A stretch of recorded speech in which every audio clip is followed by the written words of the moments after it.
अस्सलामुअलैकुम। मैं हूं अब्दुर्रहमान कंप्यूटर लर्निंग के प्लेटफॉर्म से और आज हम कुछ नई चीज़ों को वेब प्रोग्रामिंग में एक्सप्लोर करेंगे। हमने लास्ट लेक्चर में HTML के कोर्स को स्टार्ट किया और कुछ देखा कि पेज कैसे क्रिएट करते हैं, फ़ोल्डर कैसे क्रिएट करते हैं, फिर उसमें एक पेज कैसे क्रिएट किया जाता है।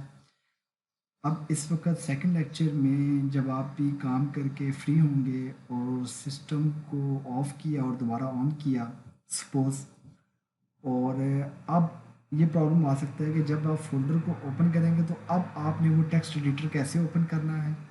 अगर आप टेक्स्ट एडिटर दोबारा स्टार्ट से ओपन करेंगे तो वो नया टेक्स्ट एडिटर ओपन हो जाएगा। तो हमने क्या करना है कि उसी पेज को एडिट करने के लिए ये जो फ़ोल्डर हमने बनाया था प्रोजेक्ट के नाम से, इसे ओपन करना है। प्रोजेक्ट को ओपन करने के बाद आपने जो इंटरनेट का पेज है, एक्सप्लोरर का पेज है, इस पर राइट क्लिक करके एडिट विद नोटपैड करेंगे तो इस इंटरनेट का पेज हमारा दोबारा एडिटर में ओपन हो जाएगा। अगेन हम इस फोल्डर पे जाते हैं और एक्स्ट्रा फोल्डर्स को मैं क्लोज़ कर देता हूँ। इस पे राइट क्लिक करें एक्सप्लोरर के पेज के ऊपर, ब्राउज़र के पेज के ऊपर, और इसको गूगल क्रोम में ओपन कर लें। अब बिल्कुल वैसे ही जिस तरह हमने लास्ट लेक्चर में छोड़ा था कि एक कंटेंट टाइप किया और ये टेक्स्ट एडिटर हमारे पास ओपन हो गया। ये हमारे पास प्रॉब्लम आती है कि जब हम फर्स्ट टाइम प्रोजेक्ट को क्लोज़ कर देते हैं और जब उसे दोबारा रीओपन करना होता है। तो ये मेथड है जो मैंने अभी आपको बताया। अब प्रॉब्लम ये है कि हमने एक पैराग्राफ तो लिख लिया। इस पैराग्राफ में मैं कुछ मज़ीद कंटेंट को ऐड कर देता हूँ और कुछ मज़ीद कंटेंट ऐड कर देता हूँ, सेव करता हूँ और पेज को अगेन गूगल क्रोम ओपन करके पेज को रीलोड करते हैं तो ये हमारे पास एक कंटेंट ऐड हो गया। अब अगर इसी तरह एक और पैराग्राफ इसमें ऐड करना है तो इट्स वेरी सिंपल कि आप अगेन पी का टैग लिखें, पी के टैग को क्लोज़ करें। पी के टैग को क्लोज़ करने के लिए स्लैश लगाएंगे और इस सारे कंटेंट को मैं उठा के, टेक्स्ट को उठा के इसमें पेस्ट कर देता हूँ पैराग्राफ के टैग में।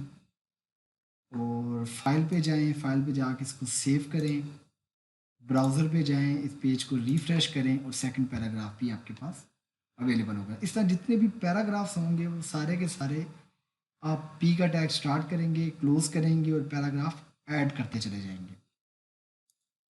अच्छा, अब इससे पहले के लेक्चर में हमने देखा कि एक ओपनिंग टैग है और एक क्लोजिंग टैग है। इसके साथ ही हम कुछ मोर इन्फॉर्मेशन टैग में ऐड कर सकते हैं। जब आपने मज़ीद इन्फॉर्मेशन रिलेटेड पेज टैग में ऐड करनी है तो उसे एट्रीब्यूट कहा जाता है।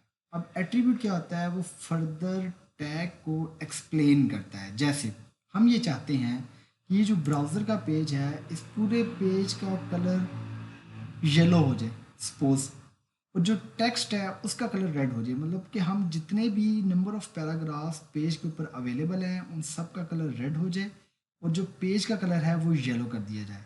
तो अब इसके लिए क्या करेंगे? इसके लिए हम लोग यूज़ करेंगे एट्रीब्यूट्स को, क्योंकि पूरे पेज का ताल्लुक जो है वो है बॉडी के टैग से। तो बॉडी में जाके हम एक एट्रीब्यूट यूज़ करेंगे जो है BG colour. BG colour stands for background colour. Attribute लिखने का तरीका ये होता है कि आपके पास एक वर्ड है, इज इक्वल्स टू और इन्वर्टेड कॉमास में उसकी वैल्यू, ये आपके पास एट्रीब्यूट बन जाएगा बीजी कलर। और इज इक्वल्स टू के साइन के बाद इन्वर्टेड कॉमास में आप उसकी वैल्यू मेंशन करेंगे। हम चाह रहे हैं कि इसका कलर येलो कर दें। येलो करने के बाद फाइल पे जाके मैं इसे सेव करता हूँ, ब्राउज़र पे जाता हूँ, पेज को रिफ़्रेश करता हूँ तो कलर इसका येलो है। अब हम ये चाह रहे हैं कि ये जो टेक्स्ट लिखा गया है इस टेक्स्ट का कलर रेड कर दें। तो उसके लिए हम अगेन बॉडी के टैग में आएंगे, टेक्स्ट लिखेंगे और टेक्स्ट लिख के इसका कलर रेड लिख देंगे, इसकी वैल्यू रेड लिख देंगे। फाइल पे जाएंगे, अगेन इसको यहाँ से सेव पे क्लिक करेंगे। कंट्रोल एस भी आप कर सकते हैं, कंट्रोल एस करके भी सेव किया जा सकता है। और ब्राउज़र पे जाके इस पेज को रिफ़्रेश कर देंगे, ये हमारे पास इसका कलर चेंज। अब हम ये चाह रहे हैं कि ये जो पैराग्राफ, पहला वाला पैराग्राफ लिखा गया है, ये इंट्रोडक्शन टू HTML है सपोज। तो हमने एक हेडिंग ऐड करनी है इस पैराग्राफ से पहले। तो हेडिंग ऐड करने के लिए हम क्या करेंगे? इस पैराग्राफ से पहले क्लिक करूँगा और यहाँ पे एच का टैग यूज़ करूँगा। एच स्टैंड फॉर हेडिंग और एच के टैग को क्लोज कर लेंगे। अच्छा, अब ये जो हेडिंग जब हम लिखते हैं तो हेडिंग के हमारे पास HTML हमें 6 डिफरेंट साइजेस प्रोवाइड करती है हेडिंग के अंदर। अब ये साइजेस कैसे मेंशन करेंगे, तो हम लिखेंगे h के साथ 1 और H1 क्लोज। तो ये 1 बेसिकली उसके साइज को एक्सप्लेन कर रहा है, जिसमें मैं कहता हूँ जी यहाँ पे इंट्रोडक्शन सेव किया, कंट्रोल S करके मैंने सेव कर दिया है। ब्राउज़र पे जा रहा हूँ, पेज को रिफ्रेश कर रहा हूँ, तो एक इंट्रोडक्शन के नाम से टाइटल आ। अगेन मैं एडिटर पे जाता हूँ, इस लाइन को कॉपी करता हूँ, कॉपी करके नीचे पेस्ट कर देता हूँ, या आप दोबारा टाइप कर लें। इसको मैं H2 कर देता हूँ, इसे भी H2 कर देता हूँ। अभी मैं कुछ डिफरेंट साइजेस ऐड कर रहा हूँ, H3, H4, H5, H6। File पे जाके सेव किया, ब्राउज़र पे जाके पेज को रिफ्रेश किया, तो ये हमारे पास 6 डिफरेंट साइजेस आ गए। इसके अलावा भी हम ये अगर हम इसके दरमियान में भी कोई साइज़ को सेट करना चाहते हैं तो वो भी हम कर सकते हैं HTML में, वो अभी हम इसी वीडियो में आज देखेंगे इंशाल्लाह। लेकिन ये जो H बेसिकली हेडिंग है, और हेडिंग के साथ हमने उसका साइज़ मेंशन करना है, तो उस साइज़ को मेंशन करने के लिए हमने उसके साथ 1 2 3 4 5 6 जो भी साइज़ हमें चाहिए उस साइज़ को ऐड ऑन करना है। इन टैग्स को मैं ख़त्म कर देता हूँ, सेव करता हूँ, ब्राउज़र पे जाके पेज को रिफ़्रेश करता हूँ। यहाँ पे आके मैं एक पैराग्राफ भी ख़त्म कर देता हूँ फ़िलहाल। इस कंटेंट को भी मैं इसके साथ ऐड कर देता हूँ, और ये पैराग्राफ हम ख़त्म कर देते हैं। एक ही पैराग्राफ मैंने कर दिया, मैंने क्यों किया है वो भी मैं आपको बताता हूँ। कुछ कंटेंट इस तरह कर लेते हैं। फाइल पे जाके सेव किया, पेज को रिफ़्रेश किया। अच्छा, अब ये जो हमने पैराग्राफ लिखा है, अब मैं इसकी अलाइनमेंट पे काम करना चाह रहा हूँ।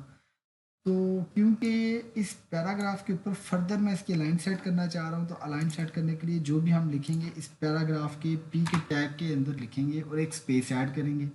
जब स्पेस ऐड करेंगे तो अब हम इसके अंदर एक एट्रीब्यूट लिख सकते हैं। तो एट्रीब्यूट मैंने यहाँ पे यूज़ कर लेता हूँ अलाइन का, इज इक्वल्स टू, अगेन हमें पता है कि एट्रीब्यूट जब भी लिखना है तो अलाइन एक एट्रीब्यूट लिखने हैं, इज इक्वल्स टू लगाना है और inverted commas. In inverted commas के अंदर आके अब अगेन हमने वैल्यू देनी है, तो वैल्यू में इसकी लेफ़्ट दे सकता हूँ, राइट दे सकता हूँ, सेंटर दे सकता हूँ, जस्टिफाई कर सकता हूँ, तो इट डिपेंड्स। बाय डिफ़ॉल्ट ये लेफ़्ट होता है। अगर मैं इसको राइट कर दूँगा, फाइल पे जाके सेव करता हूँ, पेज को रीलोड करता हूँ, तो ये पैराग्राफ राइट अलाइन हो गया। अब अगर हम इसको जस्टिफाई कर देते हैं, फाइल पे जाके इसको मैं सेव करता हूँ, पेज को रीलोड करता हूँ, तो ये हमारे पास पैराग्राफ जस्टिफाई हो गया कि दोनों तरफ से राइट भी अलाइन है और लेफ्ट भी अलाइन है। लेफ्ट अलाइन भी हो गया, राइट अलाइन भी हो गया, ये हमारे पास टेक्स्ट। अब हम ये चाह रहे हैं कि हम पूरे इंट्रोडक्शन से नीचे एक कंप्लीट एक स्ट्रेट लाइन ड्रॉ करें। अंडरलाइन की बात नहीं कर रहा, मैं ये चाह रहा हूँ कि इंट्रोडक्शन से नीचे एक लाइन, स्ट्रेट लाइन पेज के ऊपर ड्रॉ हो। तो इंट्रोडक्शन का टैग जो है वो H1 है, उस पर मैं क्लिक करता हूँ और यहाँ पे आके मैं HR लिखता हूँ और HR के टैग को क्लोज कर देता हूँ। फाइल पे जाके सेव किया अगेन, और यहाँ पे आके पेज को रिफ़्रेश किया, तो हमारे पास एक स्ट्रेट लाइन ड्रॉ। अब इसके अंदर भी फर्दर 3 एट्रीब्यूट्स हैं इस टैग के अंदर जब हम HR में जाते हैं। लेकिन उससे पहले यहाँ पे एक और कॉन्सेप्ट ये है कि एक है हमारे पास टैग, फिर हमने कहा ओपनिंग टैग, क्लोजिंग टैग, फिर हमने कहा एक एट्रीब्यूट है। अब जब हम टैग को फर्दर कैटेगराइज करते हैं तो उसके अंदर कुछ होते हैं जो सेल्फ क्लोजिंग टैग्स होते हैं। सेल्फ क्लोजिंग टैग वो होते हैं कि जिनको आपको क्लोज करने के लिए क्लोजिंग टैग यूज़ नहीं करना। उसको क्लोज कैसे करना है, आप HR के साथ ही एक स्लैश लगा दें, तो ये इट सेल्फ अपने आप को खुद ही क्लोज कर देगा।